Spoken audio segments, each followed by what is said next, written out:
Thanks for tuning in to That's What I Call Marketing, the Cannes Sessions. Brought to you by Freedman International, the international campaign experts taking the pain out of your multi-market campaigns. I'm your host, Conor Byrne, and having worked with Freedman International in my previous role as a global marketing leader, I've experienced firsthand their deep level of expertise and attention to detail as the go-to experts for all international campaign needs. Now, let's get right into today's episode of That's What I Call Marketing, the Cannes Sessions. Well, welcome to That's What I Call Marketing Cannes Sessions, brought to you by Freedman International. Of course, this is the podcast where you will hear from the leading lights in the marketing world and listen to their unique insights.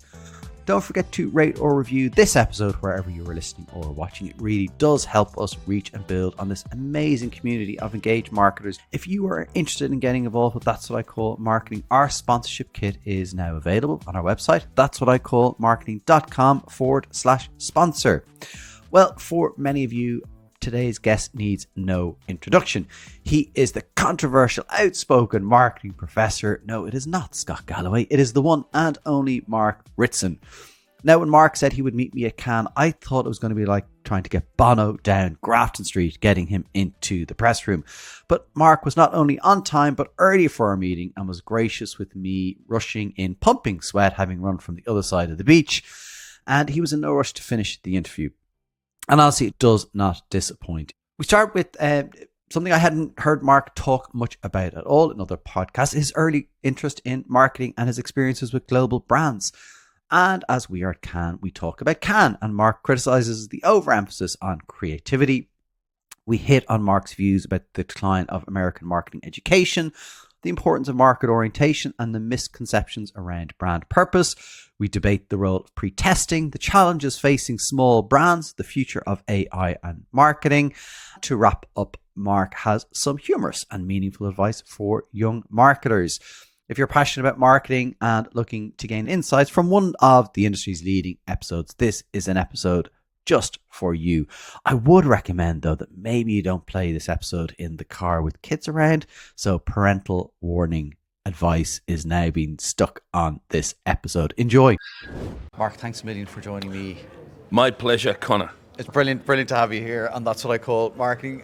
Listen, first off, nearly a year. How's the baby going along? How's everything? Oh, very good, very good. He's a ranger, as we say in Australia. So he's red-headed, which I don't know where that comes from. I thought it was very dark. But no, he's a good little fella, and he'll turn one next month. And once he really gets walking, we can get him to the beach and things get a lot easier. Yeah. I've spent a year with him strapped to my front. Have you? Oh, aye. So I'm ready for I'm ready for him to start walk. doing his own thing, for him to get off my front, you know?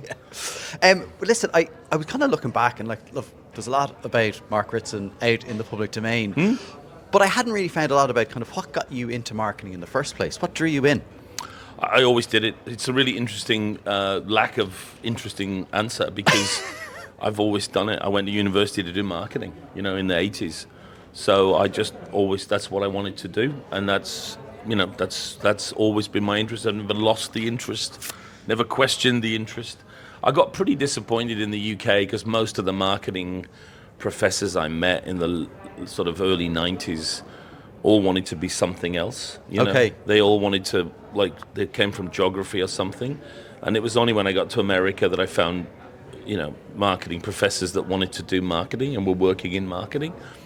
And that was my main attraction. And I think I'm unusual in the sense that a lot of the colleagues I work with in academia wanted to be a professor and marketing was their route. Okay. But I had no interest in being a professor. I just wanted to do marketing and ended up in that place because I just kept working on it, Working on the academia side. Yeah, I mean, I wouldn't even say academia. It was just I was really interested in the history of marketing, the theories of marketing, marketing principles. Yeah. So if you keep doing it long enough, you end up doing a PhD, and then you end up becoming an assistant professor, and then an associate professor, and just goes on. You worked with some incredible brands, incredible global brands. I'm fascinated by kind of the international marketing and what it takes to do good marketing internationally. I'd love to hear kind of some of your experience and learnings from doing that work. It was interesting. I mean, I started out it was a consulting career off the back of academia to begin with. So I was I was at London Business School when it really all started going that way. And in London, it was all about working for the global companies in their headquarters in London or in Europe. And then when I moved to Melbourne Business School, it was much more about working in Asia Pacific in the regional teams. It was an interesting flip. And it really changed how I looked at marketing, to go from the global teams who were like, why don't the countries do what we want them to do? Yeah. I got to the country teams and they're like, the global teams are just don't get it. So I saw both sides of it relatively early in my career. I learned from all my clients. I mean, consulting is an interesting game. There's a lot of consultants now, a lot more than there used to be. Brand consulting didn't really exist. So it was a really good market to be in back in the 90s, And it's a cheat, right? As long as you can get enough gigs, it starts to build into proper experience of a tiny little thing. Yeah. And even the most experienced CMO has not seen and experienced as many things that you have, and that metabolism is extraordinarily useful. Yeah. That global local thing, it is fascinating. It's never going to be fixed, right? Is it not? It's never. There is no. I always say to everyone I'm talking to who asks about it, it's not you. Everyone's fucked, right? First of all, the best I ever saw, I was talking to my mini MBAs about it last week, is Roche. Roche had a really good approach whereby you couldn't work in the global team in Switzerland if you hadn't worked in a country marketing team. That sounds screamingly obvious, but most global marketing teams are populated by lovely but entirely inappropriate marketers who don't know what the fuck they're doing yet. And, you see these brand plans coming out of global, and, there's, 89 slides, and they've got a fucking SWOT and a PEST and all that nonsense, all the indicators of shit brand planning. And it's because they've never done it, right? And it's it's very hard to work with country or regional teams who know their global team aren't as good as them, but they've got control of the budgets, they've got control of the products, so they have to play ball. Yeah. And that's a tension that I've seen, so many times. And it fits in with the other transition, which is, as much as America has led the world of marketing, it's now very much behind in many organizations. So for American global companies, you've also got that added challenge of, they're just not as advanced in many of the areas of advertising effectiveness and brand strategy that some of the foreign teams are, which wasn't the case. I don't know. I was in New York last week. We talked about it. I think something to do with the business schools are largely now pointless. I mean, they still exist and they still teach MBA students. But when I was coming up, you had David Archer and you had Kevin Keller and you had these legendary guys. And before me, it was Paul Green. And there were legendary marketing professors who literally produced the knowledge, Yeah. And then they just kind of disappeared because, as business schools are populated by lovely, smart people who teach marketing but don't do any marketing. Not good enough. Not good enough. And so they've been largely supplanted by a knowledge system that comes out of Byron Sharp and Binet and Field and all of these other people, which is faster and more applied and better and more accessible.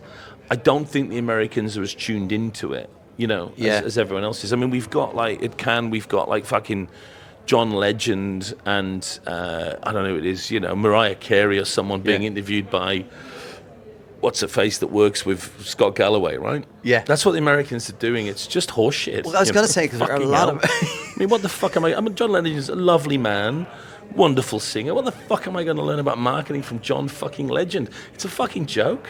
It's a fucking joke. You should go and find out. I'm definitely not going to that, because I'm going to go to a useful session from proper marketers who might teach me something other than how to write nice tunes and make love to Chrissy Teigen, for fuck's sake.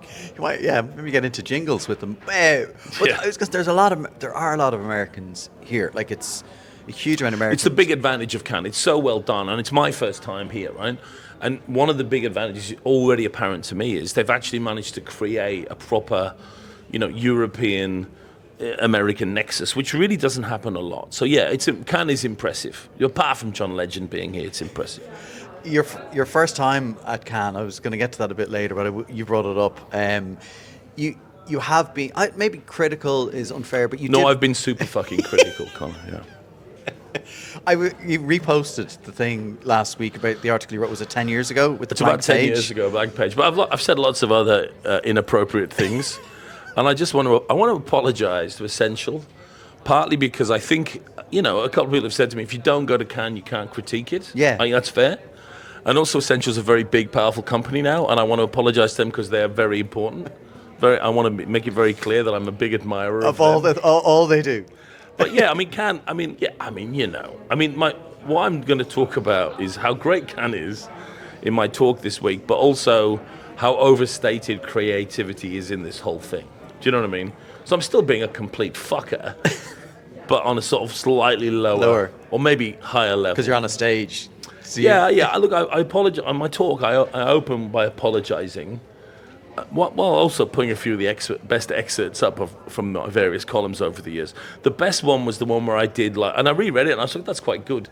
There's a paragraph there where it's like, not since Rommel invaded North Africa have so many old white men be exposed to so much sunshine. So, you know what I mean? It was good. It was good. Well, look at me. I'm sweating. That's what I'm talking about. That's what I'm talking about.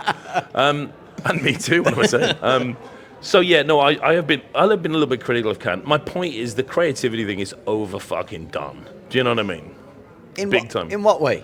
It's not that important, Connor. Sorry, it's not. It's important. I'm not Gary Vee saying it's completely worthless or it's everything. Ask you to take your feet off the table. Yeah. It has a role to play, particularly in communications, but in the grand scheme of marketing. I think my score tomorrow, I produce a very specious quantitative instrument, and I think we end up with creativity is 3.4% important to marketing.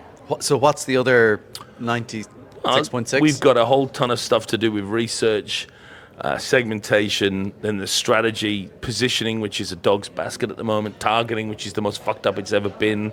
We've got pricing that no one here appears to want to talk about. There's product development, which is about 400 times more important than communications. But I'll tell you something, this love of liquid death, right? What a load of fucking bollocks that is. So here's why everyone likes liquid death, right? Because it's an example of a fucking marketing success without any kind of product. And that's where we've got to, right? That's the hero product because it's literally tap water, right? Yeah. So everyone that follows Seth Godin, who talks mostly bollocks all the time, is able to say, yeah, it's not the product, it's the marketing that does it, right? See, it plays into that trope. Yeah. Except that's not true. It's fucking rubbish. The product is more important than anything else. And marketing should be involved in it. But we're too busy talking about fucking AI and creating ads to actually get involved in product augmentation and improvement, which is the most important thing. So that's why I'm hard on creativity, because there's bigger fish to fry.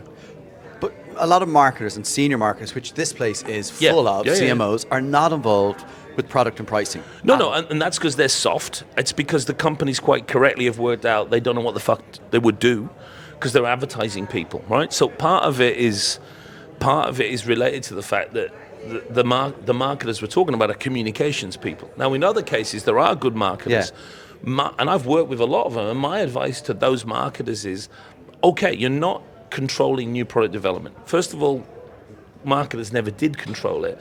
And second of all, I'm not that interested in new product development, right? Let the people in Zurich or Chicago make a new product.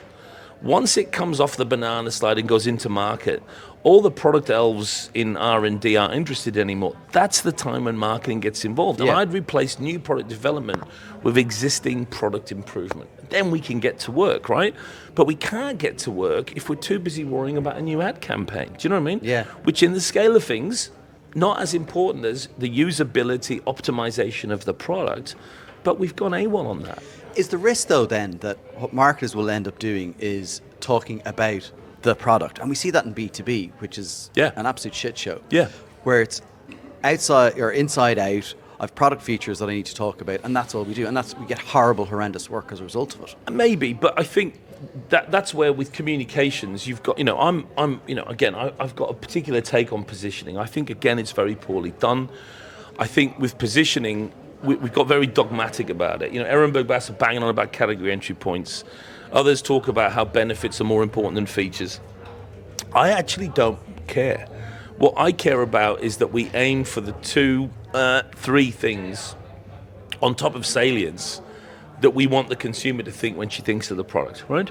That could be a feature. I don't think that's always, obviously if I've got a relevant benefit can be superior. But a lot of the time we don't have that ability. So my point is, play a category entry point if that's the right thing. Play a feature if that's the right thing. Jesus, play a purpose on the rare occasions it is the right thing. But let's stop the dogmatic horseshit that comes out of Ehrenberg Bass with their scientific nonsense that says, don't do that, do it this way, that's better. That's not how this works, And positioning should be a backwards approach. It should be a Catholic approach, small c, in the sense that we'll look at what serves us best in the brain of the consumer. And to give Ehrenberg Bass its credit, although I don't like a lot of their nonsense on distinctiveness over differentiation, I do respect the saliency stuff. And the first job of positioning is to bring the brand to mind. And they're absolutely right. And I don't care what other people say. You're old enough to know this too. It wasn't there before Ehrenberg Bass put it there. There's a lot of old fuckers, I shouldn't say cunt, that's not appropriate. There's a lot of old fuckers who say, we've always had salience. The word existed, but not the way Ehrenberg Bass have developed it brilliantly. So positioning is salience in my world, plus a couple of things being deliberately vague that we can position on. Being deliberately vague because it differs? Yeah, because I don't think you can be dogmatic enough to say category entry point, benefit over feature. I don't think that helps us. I think you have to have them on the table. Yeah. And then I think, you have to work back from the consumer and the 3 Cs and say, right, if I had 2 brain cells, what are the 2 things I want to drop in other than the salience and the brand itself? And I think that's the art of it. But I would be very clear that it's 1 or 2 things, and that I would stand by the fact that 98% of brands have no chance for relative differentiation because they have too much in their positioning, and it's useless. Right. You've talked about consumer there a couple of times. Have we lost sight of the consumer? I mean, everyone says marketer. I mean, Cheryl Shackle, who you know well, said CMOs need to be in the boardroom because they're the voice of the consumer. That's totally right. But are they the voice of the consumer? No, they're not. I mean, it's a great point. So I teach it as market orientation, and I believe it's the most important concept in marketing. And what it means is our opinion doesn't matter, and we have to do that 180 where we stop looking at consumers from Cannes and talking, about millennials and how they want this and don't want that and all that useless nonsense. And we have to do the full 180 and see how they genuinely look at us. And the minute you do that, magical things happen. Brand purpose largely falls away. Because what do you know? No regular working man or woman gives a fuck about what the toothpaste brand thought about coronavirus or world hunger, right? Yeah. And what comes to the fore is salience, for example, because suddenly you realize, they don't even think about me. You know what I mean? Yeah. So that practical test where you open your refrigerator and go, right, look at what you as a consumer, not a marketer, have bought. Now begin to understand the real game.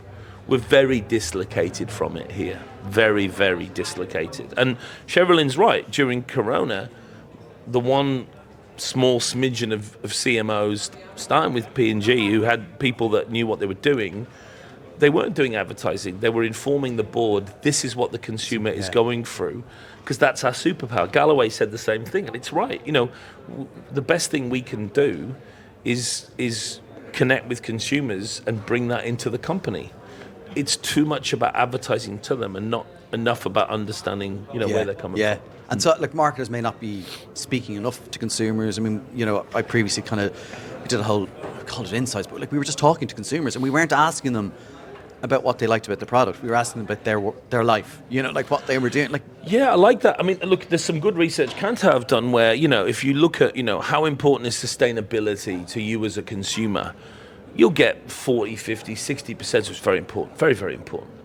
But if you do it more as you were suggesting, and you just go, right, tell me how you bought that dress, and you don't introduce any attributes, it drops to 2-3%. Yeah. Do you know what I mean? Because now you're doing it in a grounded, inductive way with a proper consumer orientation. And I happen to think that's super important. Yeah, but we have, we're full of shit in the industry, mate. We're full of shit. You know what I mean? I mean, we're living in a post-purpose era, which is great. We're not quite there. There's still a bunch of befuddled idiots still trying to peddle purpose, right? But for the most part, we've suddenly dropped it, right? You'll see a distinct lack of submissions about all that nonsense we had. And again, it was so simple, but nobody got it. It's like, you can have a purpose, right? Have one, right? Just stop with the shit where it makes you loads of money, because that's not why purpose works. You know what I mean? Yeah. It'll cost you, but that's okay, because the purpose of purpose is purpose. Like, I have rescue dogs at home, right? It's not because it's going to make me money. It's because I believe in looking after dogs. And if companies got the fact that if we're here for racial equality, if we're here to save the planet, as I think companies should be, you may not want to market it, you may, but either way, it's going to cost you money, and that's all right, because you fucking believe in it. You know, Unilever's nonsense, fucking nonsense, right? Such a smart company full of such good people wasn't to try and, follow the purpose agenda. It was to try and argue with really stupid quantitative data that purpose was going to make them more money. And nobody talks about it here, if you notice. Their results went completely down the shitter, right? Completely down the shitter. And we didn't talk about it for the 2 years they were going down the shitter, right? But that I think a lot of brands have moved away from purpose, and a lot of other initiatives that they started, during COVID, and it's probably because it's costing them money, so they were all out there doing it, and then teams of people. I know teams of people that were let go, and they were in kind of DEI teams and all that, and they were along with marketing, were some of the first to go. Well, and the opportunity cost as well, right? So not only were they spending a ton of money on people and stuff that, wasn't necessarily going to return, while they were all doing that and talking about that, we took our eyes off the salience, the relative differentiation, the pricing, the product development, the stuff we should have been focused on. So I hope we get to a better place as the economy sort of picks up. We talked a bit about kind of the role of the CMO and in the C-suite, but I think, and we've touched on a few of the things here, where we don't do ourselves any favors. We change our names, we become different things. There's some session here about rebranding brand, and you're like, right, there's one session I'm not going to go to. I'm going to try and firebomb. Do you know what I mean? Rebranding brand, that's great, fucking wonderful that is. It's like Kevin Thingy's book about love marks, the future beyond branding. It's well done, mate. That's just what we needed, you to go beyond branding and introduce something new, right? That was stupid. That's great. You know what I mean? Fucking hell. Well, why are we doing it? Because we're a stupid bunch of soft wankers. Is that the answer you're looking for, Connor? No, but it's true. We're pathetically superficial. We're venal. Marketers are driven by the desire to... First of all, they don't understand. So the 4 Ps is my favorite, right? So if you look at Jerome McCarthy, he's one of my favorite academic thinkers. He's been dead sort of 25 years, right? Jerome McCarthy, first of all, wrote one of the great... He was a stone salesman, and he went back to business school to learn marketing. I love that, right? Selling blocks of stone. And then he went on a Ford scholarship, and he was at Harvard and MIT. And he wrote this really good book, which I've read, in 1960, about tactical marketing, and he invented the 4 Ps. The marketing mix was around before, but he really conceptualized it. You've now got all these Muppets, an army of Muppets, right, that go with the 4 Ps. Never read it, don't really understand it, but I'm going to bring another P here. I'm going to bring in process or pride or, philandering or whatever the fuck, right? And first of all, the chances of your extra 2 words both beginning with P is about 500 to 1, right? Which proves it's fucking horseshit.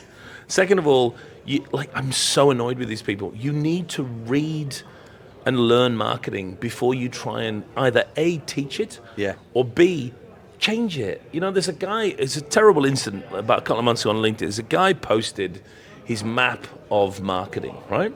And it was fucking ridiculous. And he said, I'm welcoming feedback. And I actually thought, this will get me in trouble. I'm going to do it. I literally said to him, I love you and I respect you as a person. But your model is so stupid, you should go and read more about marketing before you do stuff like this. Partly because I think it's embarrassing for you, but also someone might read this and think it's right, and it's so wrong. I got so much abuse from all these fuckers saying, how dare you say that to this guy? And I'm like, I'm playing the ball, not the man. I'm not saying I'm smart. What I'm saying to him is, there are hundreds of things that have been written and proven and developed. You don't know enough to advise people yet. You know what I mean? And I'm not saying I'm smarter than you or better than you. Keep myself out of it. You just need to learn more. Do you know what I mean? And these guys that turn up and change the 4 Ps, they've never read the 4 Ps. They don't know what the 4 Ps are. I just think, it's the problem we've got with marketers is they all want to reconceptualize and they don't learn their trade. Yeah, which is, again, the CMO comes in and wants to change everything, but can I ask you one question on that, right? Just a thought. Did you ever think of replying to him privately and not publicly? I did. Did you? I did. Okay. I leaned out to him and said, look, if you... I'm just curious. No, I did. I also, before all the shit happened, I posted the thing saying don't do it. And then I went back and I said, hey, listen, if you want to come and I'll give you a reading list and I'll show you what we do in Mini MBA and you can have a look at that because you seem like a good guy, blah, blah, blah. So I get all this grief and he goes, why didn't you email him directly? I'm like, oh, whatever, right? You don't know that I didn't. Yeah. And then the guy himself, the next day, without tagging me, does this big post about how he replied to me in a lovely way. Next day, this guy trolled me and making it into a PR thing. It's just a fucking, it's a toilet. You know what I mean? But on that, like on the reading, the education, the learning, I mean, there is so much available, and you don't have to. I mean, look, yes, sales pitch, you have a mini MBA, but people don't have to do it, right? And well, they do. They do, Connor. It turns out they do. No, they don't. No, I'm totally. They're idiots if they don't. They should. They should. That's my main message. Let's make that clear, readers. You should. No. For 1,800 quid, you got to do it. It's so good. It's so good. No, you're right. I mean, I think what you do need to... I do think it's possible to self-study with YouTube and all that. I don't think it's the best route. I think you can find an area where you can learn your chops from the right courses. Definitely not just mine. There's tons. You can go to the IPA, you can go anywhere else. So no, I think that's it. It's having the humility to learn a bit first. But we don't live in that era. We live in the era of, I've read this thing called the 4 Ps. Let me get on YouTube and explain why you need blah, blah, blah in there, right? Yeah. I mean, that's the era we're in. Yeah, like it's clickbaity, but I certainly think people need to read like books, like and even like you've talked about Aaron Bass and some of the stuff that they do, but like read the book. Like people should read their books, and then that's a hard journey. Hard books to read. Yeah, I mean they're good books. Don't get me wrong. We did a thing in London last week saying, we were promoting Mini MBA to corporates, and among the big CMOs, and one of them said, look, I'd love to, but we're already kind of using Aaron Bass stuff. Yeah. And their training, and I said that's great. I said I'm consistent with their stuff, but I have a little bit of other stuff. And also I said I'm really my courses are really interesting and fun, and no one's ever said that ever about Aaron Bass. Do you know what I mean? And I looked at him and I said, it's boring, isn't it? And he went, it's very boring. I said, well, the single bit of feedback we get from Mini MBA when it finishes next week from most people, not most people, a lot of people is, I'm going to really miss it, and I don't know what I'm going to do next week, right? Okay. And I said, no one's given Aaron Bass that feedback. They might miss it for different reasons, because their brains won't hurt anymore. Yeah, that's right. They want to miss it, right? They want room in their heads back, right? So yeah, it's got to be fun. It's got to be fun. And I was reading this week that, and maybe this goes back to some of the things you've talked about, like the problems, but like 70% of the population distrust advertising. We're behind banking and energy. In the UK, I mean, what is going wrong? No, but I think it's never going to change, you know what I mean? It's more, I draw attention to the fact that we have all these people here talking about, purpose and trust and initiatives and all that, and yet you go and talk again to working men and women and they're like, oh yeah, advertising's fucking awful. I hate everyone that works in the industry. You forget how much people hate us, right? Yeah. And that will never change. It's not, the people aren't wrong. It's the industry that doesn't get it. And once you understand, nobody believes us. No one likes our brand. No one gives a fuck about our brand. You manage it better. Yeah. You see what I mean? You manage brands better when you realize nobody gives a fuck. I think the most important thing is no one cares. Like, nobody cares about your brand. I think that if you look at the average marketer, they spend 8 hours a day focused on a single brand. Yeah. The minute you walk into the house of an average consumer, what you discover is they don't think about your brand ever. And there are 9,000 brands touching them all the time, right? The minute you get that, you go, oh, no, I get it now. It's completely different, right? It's marketers that have lost that insight that are causing the problems. And that's the lack of market orientation. Yeah, it's like creative awards, right? I cannot be more... I'm very supportive of Cannes. I think it's wonderful. Let me make that clear. We've made it. Let's make it let me reinforce that I think this is an amazing, life-changing experience. But the idea that in little rooms here, advertising and marketing people are judging the creative worth of ads is not just stupid, it's completely wrong. Do you know what I mean? Completely wrong. Do you think then, It's completely fucking stupid. Do you think things like the Effies then are more... No, the Effies are slightly better. They could be a lot better. Right. Because, ultimately, and we're in an interesting place now. If you look at with System 1, who are doing such a good job, you could argue that we could just employ System 1 to work out what are the most effective ads of the year and give out the ads that way. Why? It's a lot more effective than all the politically correct Americans There's going... yachts there. Maybe they have a System 1 yacht if that happens. But we could just put it in the computer and announce it here. Do you see what I mean? Yeah. But the point is, if you look at the last 3 years of creatively awarded work around the world, it is literally identical to a random basket of unawarded ads in terms of effectiveness. So, I wonder what John Legend thinks about that, right? Maybe he could pick a good ad. Pretested songs. You mentioned System 1. I have to ask you about pretesting and... Love it. Love it. I can't remember, was you or Peter? I think one of you said people are idiots if they don't do pretesting. It was definitely me. That's Peter's too polite to say shit like that. Peter sort of explains it in a polite way. And then you go, they're idiots. I'm just like, yeah, fucking idiots. So here's the story. So when I was growing up in marketing, pretesting really was one of those things that you went either way on. And I worked for enough good CMOs who all said the same thing, which was, I've done my research, I've got my strategy, I've briefed my agency, I respect my agency, I know they will come with the right work, and I'm not going to dirty that with research. And I kind of went that way. There was another group saying, listen, you can do research there as well. What's changed is the thing we test is now a perfectly representative animatic, not some dodgy storyboard. Yeah. What's changed is the ability to use a more System 1 style analytic approach, not, do you like it or not, you know what I mean? And the ability to turn it around in 2 days. You would be, and they're going to charge you about 5,000 quid to test one of your 30-second ads. You would be an absolute moron be a big brand and about to pump 400, 600, 900, 1,000 quid into an ad campaign and not spend $5,000 testing it, not just to get the yes/no, but to find out how to improve it as well. Yeah. So I don't disagree with that at all. And you said something there important, big brand, right? Yeah. And the example you showed was the Carlsberg animatic, right? Yeah. It was literally like watching the ad as a cartoon. They just mocked it up, Phenomenal. But big brands, Carlsberg can afford that. And when I was reading all that stuff about, pretesting, and I've done pretesting, I completely agree with what you're saying. I worry about the narrative then for smaller brands who can't afford that. What do they do? No, they make shit ads, right? I mean, that's the way it goes. I mean, it's there's no hope. There isn't. I mean, I get this question a lot when I talk at events, and people say, "Well, your examples you're using are all from big brands, or big brands can afford pre-testing, or big brands can, have multiple channels. What do you do if you're a small brand?" And I say, you stay small and get fucked, right? Because there's some kind of weird narrative that says, the small, agile brand is somehow in an advantageous position. Fuck off. No, they're not. They've got scale disadvantages all over the place.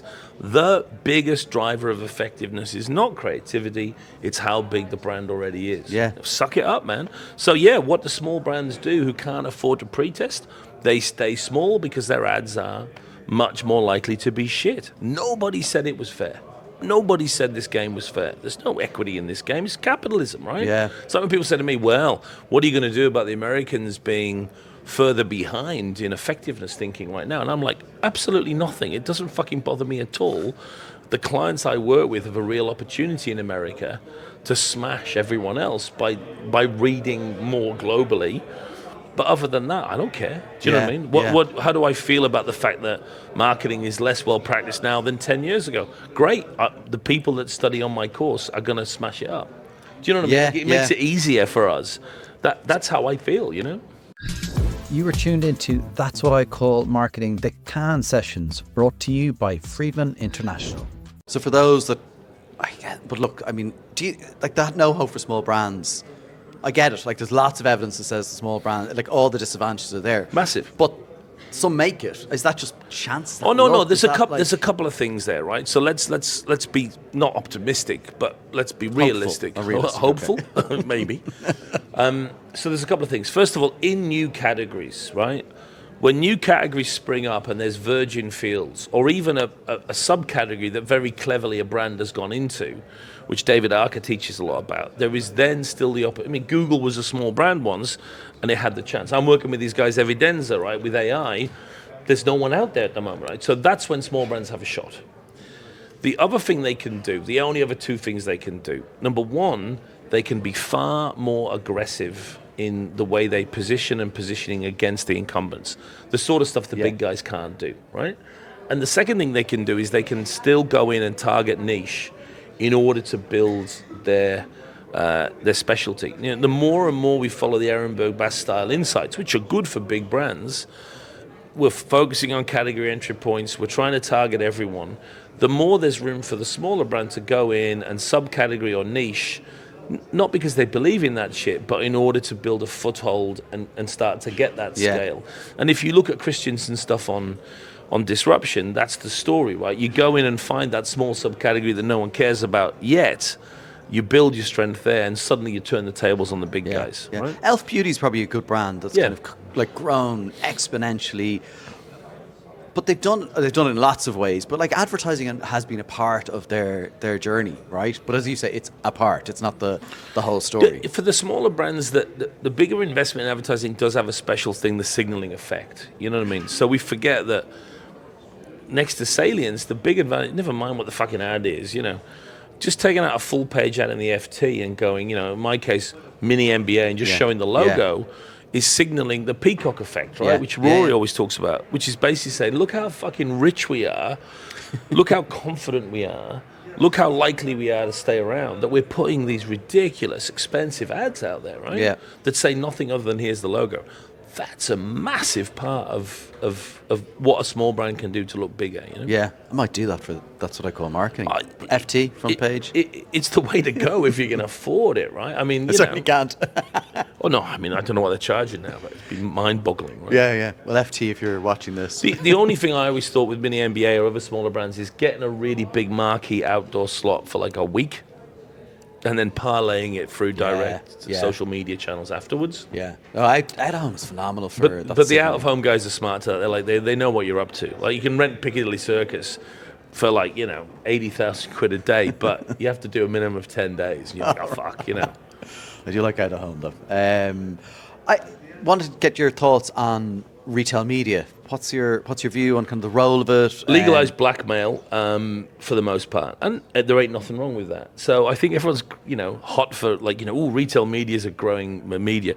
Sure, it fucking is, because no supplier that depends on supermarkets can say no. When the retailer says, oh, and you know what, we'd like you to spend blah blah blah, and I think that's the angle I have. You know, yes, it's obviously a great channel for low vol and stuff. We know that. Two things. We know that you can't say no when they're, you know, one of the big retailers is doing 40-50% of your sales. And second, we know that no one ever complains. If you look at all the complaints in the British supermarkets have squeezed the fuck out of their suppliers for 30 years. No one has ever said anything. Why? Because it's a fucking stupid thing to put your head above the parapet. You'll get killed, right? So I get retail media, but I think the bit we should talk about is the legalized blackmail bit, you know, that it also is. When a big supermarket says, and by the way, what we really want you to do is to do X. Yeah. You're going to do X. Do you know what I mean? Because I was reading Tesco saying it's going to be bigger than TV by 2025. And, you know. Sure. But alongside that was their announcement they were putting more digital screens in store. Sure, like we've inventory to sell. Oh, no, for sure. Yeah. I mean, like it's money for, and remember, it's from the retailer's point of view who don't have a high margin business, right? Your average supermarket retail margin of what you sell is whatever, you know, it's 20%. Yeah. This is 100% margin. Yeah, right? Yeah. You see what I mean? Yeah. That's an addictive. I worked for Donna Karan once, and I remember looking at their licensing income, and it wasn't just that it was an astonishingly huge figure. It was that it was all pure profit. Wow. Straight to the bottom line. Wow. See what I mean? Licensing, man. That's fuck. Do you ever, just so you mentioned that, Brad, like, do you ever kind of want to go back and work with brands? Or you love what you do, clearly, but... So there's a couple of things happened. So about 10 years ago, I nearly ended up being the CMO of one of the large American drug chains. It's a very strange story that I still can't properly talk about because it ended up getting all antitrusty, and it ended up being Donald Trump got in and nixed the deal that I would have ended up running a very big amount. And I was up for it. Like the guy that was going to be my CEO, we'd plotted a house and blah, blah. My missus had signed up. We were going to go and do it. And there was an old guy, John, I can't remember his name now, who was the CMO at HSBC, who'd been ex-JWT. And when I worked for him, he was like the guy that built HSBC. He had John Stringham. And he'd said to me, I'd worked 40 years in advertising, and I knew if a great client-side job came along, I would take it. Yeah. And I was I remember him saying that, and I thought, if one great one came along, I'd love to do it. But it didn't happen, and that was fine. And then, so I've always been happy doing, my ratio was 10 days of consulting for a day of teaching. So when I was a proper business school professor, about 10 to 1. And that was a good ratio because, A, there was fuck tons of money, and B, I felt that was enough to keep me very sharp. And when I taught at MIT, I mean, some of my best classes were literally, I've just come out of blah, blah, blah. Let's do it for the class. And they fucking loved it, you know? Okay. Yeah. You know, we did a whole class on Costco had discounted Dom Perignon in California. And I just took a photo. And it was my best class I ever taught. I just put the photo up for 90 minutes. And the MBA class had to solve the problem. And all they did was suggest stuff that was either stupid or illegal or both. So I kept putting them all in jail in the corner of the classroom, right? And at the end of the class, they're like, okay, what's the answer? And I said, there isn't an answer. There isn't a fix for this. What are you? You're supposed to be at MIT. Yeah. Some problems aren't fixable. And they were like this. You know what I mean? The problem I've now got is mini MBA is properly big now. We'll turn over a lot of money this year. And although I'm not the boss of it, I've got people who are bosses and run the team and everything. It is a lot of work. And I'm not consulting at all. Oh, are you not? I look like I'll do a couple of... I mean, it's not real consulting anymore. Do you know what I mean? Like, I'll spend tomorrow with 2 different companies, but it's the kind of stuff the big knobs do, which I don't like. You know what I mean? Like, it's John Legend stuff. It's not, my Do you sing? my style of consulting was you go to their fucking headquarters or affiliate, right? And we get into it for a couple of weeks and we fix stuff and we go out and have cigarettes around the back and we get proper it's the only way to go. And I haven't done that in quite a while. So the danger of that is you become Seth Godin, right? Do you know what I mean? I know what you mean. You become full of complete shit. Yeah. I mean, to give Gary Vee his credit, he's still completely full of shit, lovely fella, but is still involved in it. Yeah. And I've been a couple of years now because I'm involved in a very, large business. It's going to turn me into the people I don't like soon. So I do have a half-life. Do you know what I mean? Yeah. Whereby I've got to be conscious of the fact that I know my onions from 30 years of doing it, but the 30 years are no longer ticking. And I am conscious of that. And also things change so rapidly that you have to, and you're clearly curious to want to keep learning. But like the risk, like anything, you just kind of go... That's me, whereas there's so much more. It's something I'm aware of. I mean, the half-life is, it's not over straight away, and, but I'm conscious that I am getting old. I mean, the AI stuff was initially my interest in, I will go and have a look at this because it may or may not be something, Yeah. And I've tried my best, but I'm not in there as much as I should. I'm very experienced, that's great. Yeah. And it's great to be older because you really do know your shit, right? But as you say, things change, and that is a concern going forward. I got to be honest with you. And I'm a one-man band, you know what I mean? Like, I'm my own man. So at some point, I'll pull the plug. I'll still write columns because that's more of a journalistic stuff. Yeah. But I think, and the other thing I tell you, I did a job for a large client about just after COVID ended. And because I'd had 2 years off with COVID, and because I was a bit older, like my style of consulting was, it's hard. Like I'll do a day with the team. I'll stay up for I'll go to bed and I'll get up at 3 a.m. and build the next day based on the first day, and we go again. I tried doing it. I couldn't do it anymore. Like I was out of practice. Okay. Yeah. And it was too hard. I did it for a long time. So I'm conscious of that now. I'm conscious. Yeah, the technology is interesting. Actually, do you know what? It was funny. You mentioned James Herman. He was the first person on this podcast that talked about AI. I remember I went back over recently and he was saying, some of the younger people are using AI. It might be a year and a half ago. Like it's everywhere this week. Like it's phenomenal.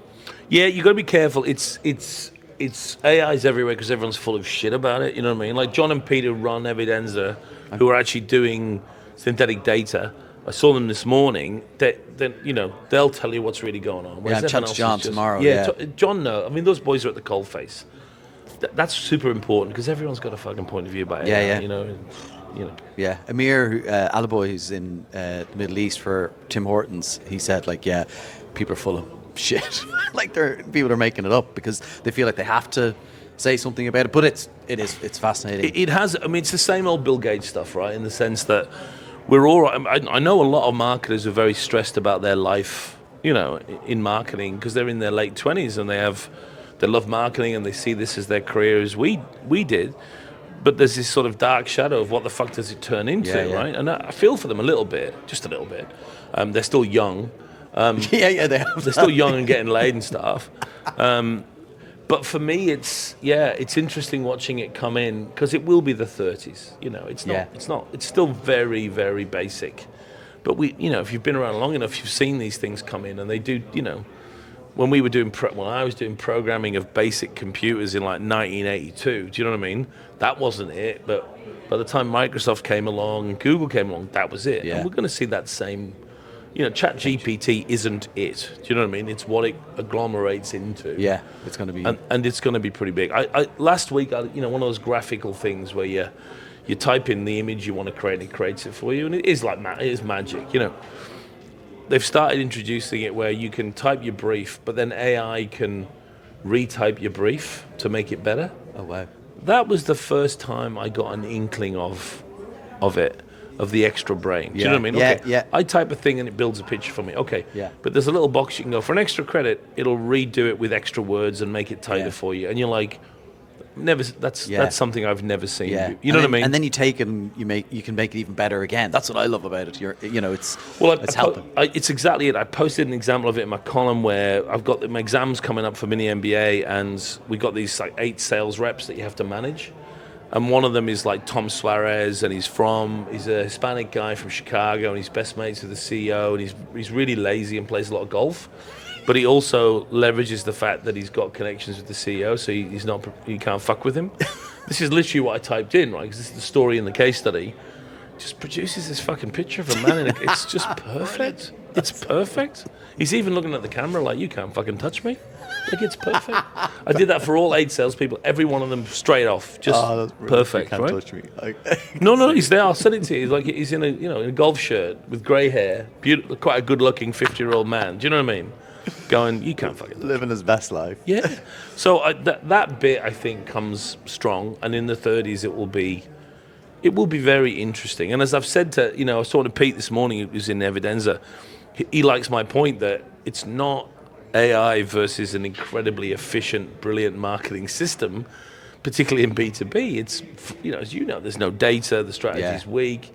You know what I mean? A box will destroy. Yeah. I can't wait to talk to John about what they're doing. It's the real deal. I mean, the interesting question for those boys is, I would say, and I've said this to them, is the modern world of startups is, they've got a good little team there in New York, but they need to scale up. Yeah. And to scale up, they have to sell equity. And the these days, it seems like the word is don't sell equity, but I think it's the time, Yeah. So I know nothing about startups either, but I'm like, you need to fucking scale up. Yeah. You can sell a share of this company, not maybe to venture capital, but to any one of the 900 firms that wants to get involved in it. And that will allow you then to get your 25 programmers and go for it. And they will. I hope so. They will. They're great guys. I've taken probably more than I said I would. But listen, any kind of last words of wisdom for any marketers watching? Like, what's the one thing marketers need to be doing? Well, I mean, I always say, if you're a young marketer, get laid more. I was very guilty of this as a young man. I used to think I was like a 5, and I was actually a 6, 6.5. You underrated yourself? I underrated. That surprises me. No. You'd be. I'm definitely not in the professional world. I give myself a 9 or a 10. But in terms of my lady killing capabilities, I was always like, oh, not. But I look back on photos, I'm like, I could have mingled and partied a lot more than I did. So if you're young and single, if you're not young and single, I don't care. You mingle more is the first piece of advice. The interesting thing about getting old is you look at photos of yourself and you go, fuck, I wasn't a bad looking guy. And now, and then you look at even photos when you're in your 40s, where at the time you looked at the photo and you're like, God, I look rough. Now you're like, fuck, that's way better than I look now, right? I wish. So now, so you realize it's always getting worse, right? It's like the opposite of AI. It's always getting worse. So whenever I look at a picture of myself now, I'm always like, God, I look fucking old. I'm like, but I'll savor this because it's going to be way worse, you know? So no, more, I mean, it's not just about, you know, partying and getting laid and stuff, but I think not taking it completely seriously is probably the other thing, right? Enjoy. I was coached by a lovely man called Colin Campbell, who was on the board of LVMH and Moet Hennessy. And Colin had gone down to work at Hennessy when he was 14 years old, and when I was coached by him, he would have been 65. So he'd been there 50 years.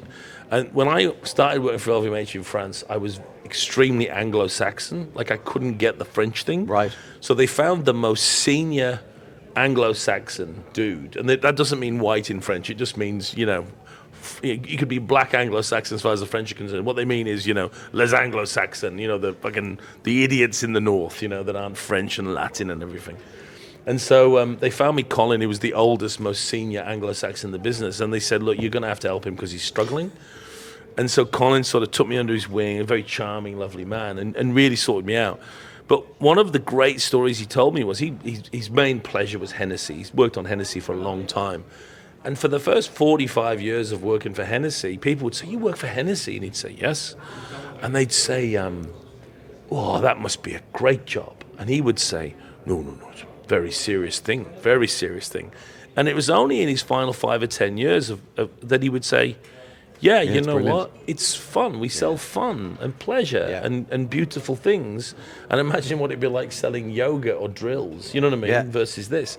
So I think that's the other thing, is take pleasure in the things we sell, and the way we sell it, and the benefits we bring. Yeah. I think the purpose thing did get in the way of, you know, a beautifully made thing that helps a consumer has a purpose in and of itself that we can take pride in and pleasure in, right? I mean, I take pleasure in mini MBA. You know, I just refilmed everything in marketing. It took 9 months, right? But I take pleasure in. I mean, I said at the start, you'd have laughed. I got this film crew now because it's a big deal. I used to film it on my own, you know, in my garage, you know, like this, you know.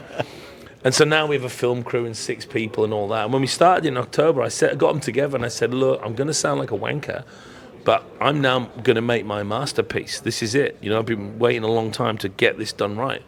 So we have to move quick, but we have to get it right because I don't want this not to be perfect, you know. There's been pleasure in the making of that thing, and now there's pleasure in the selling of it because the marketers that do it genuinely go, like, it changes their life, you know. And so there's great pleasure in that. Yeah. What is the purpose? The purpose is, to make tons of money and generate shareholder value and all that.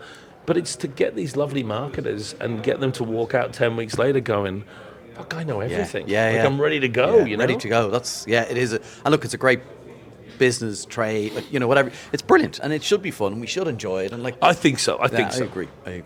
Mark, thank you so much. My pleasure, Connor. You know, really I'm married to a girl called Connor. Are you? I am.